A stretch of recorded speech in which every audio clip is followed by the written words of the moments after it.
The Last Leaf.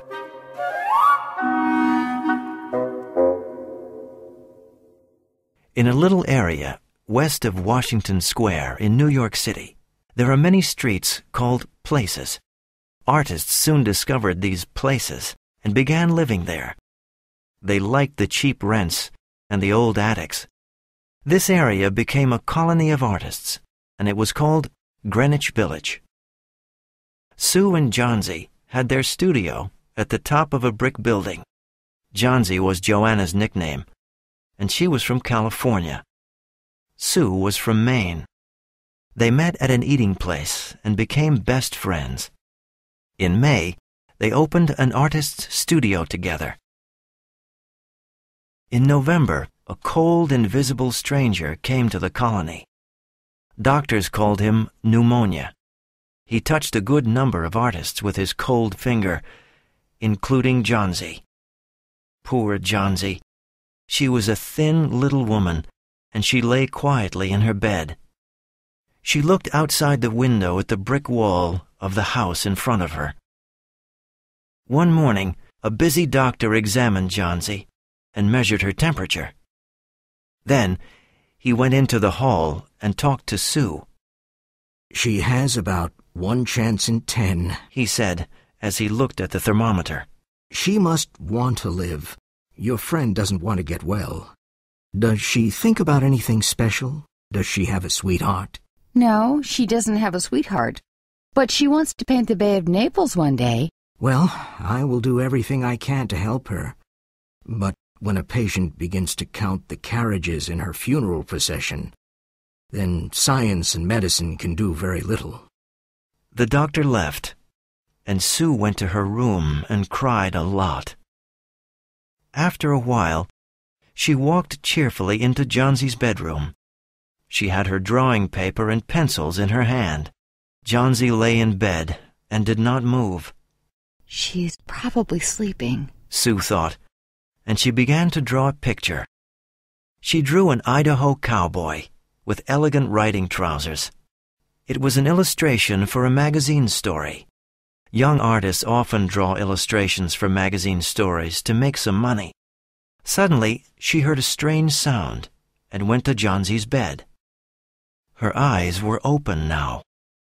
She was looking out of the window and counting. 12, she said, and then 11, 10, 9, and then 8, 7. Sue looked out of the window too. What was Johnsy counting? There was only the brick wall of a building with an old ivy vine on it. It was autumn, and only a few leaves remained on the ivy vine. "What is it, dear?" asked Sue. 6, whispered Johnsy. They're falling faster now. 3 days ago, there were almost 100. There goes another one. There are only 5 now. 5 what, dear? asked Sue. Leaves on the ivy vine. When the last leaf falls, I must go too. Didn't the doctor tell you? Oh, what nonsense, said Sue. Don't be silly. You'll get well soon. Drink some hot soup now. I must finish this drawing and sell it to the magazine. I need money to buy good food for us. No, I don't want any soup, said Johnsy. She looked out of the window and said, There goes another leaf. Now there are 4. I want to see the last one fall. Then I'll go too. Johnsy, dear, said Sue. Close your eyes and don't look out of the window, please. Tell me when you finish drawing, Sue. I want to see the last leaf fall. I'm tired of waiting. Sleep a little now, said Sue.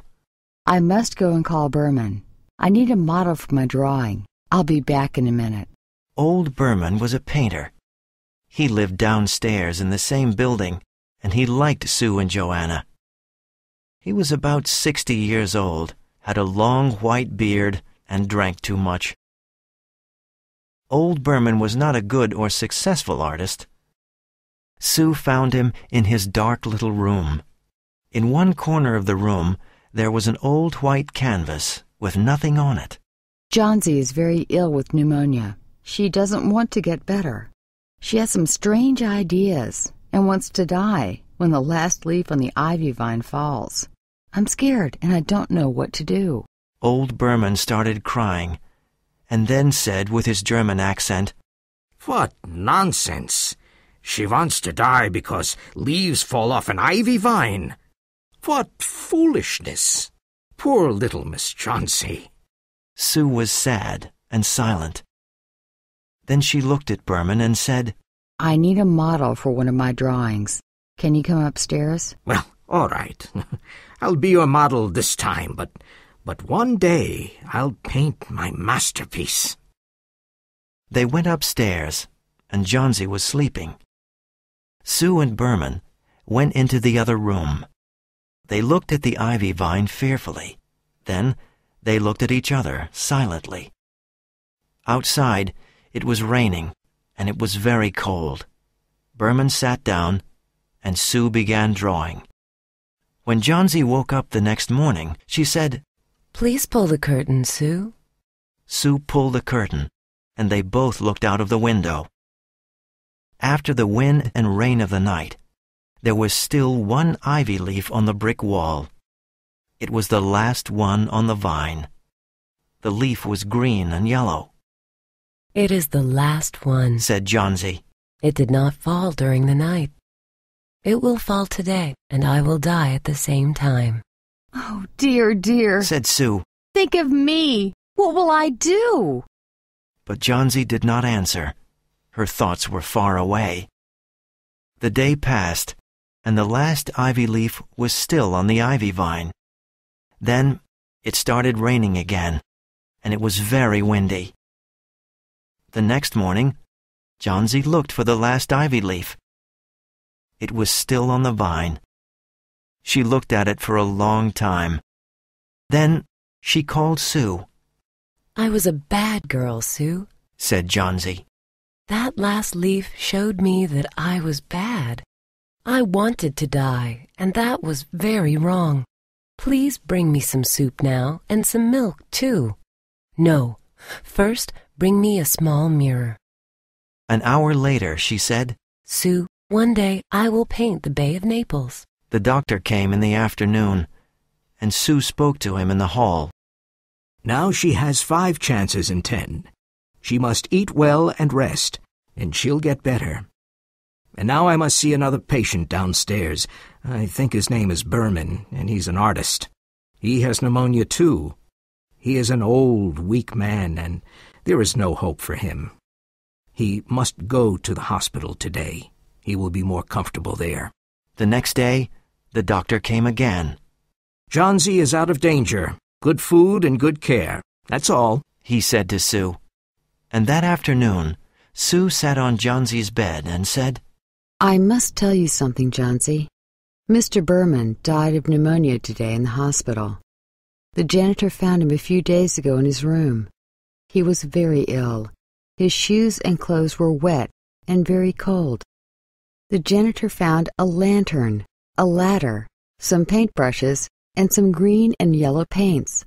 Look out of the window, dear, at the last ivy leaf on the vine. It never moved when it was windy. Ah, Johnsy, it's Berman's masterpiece. He painted it on the wall the night the last leaf fell."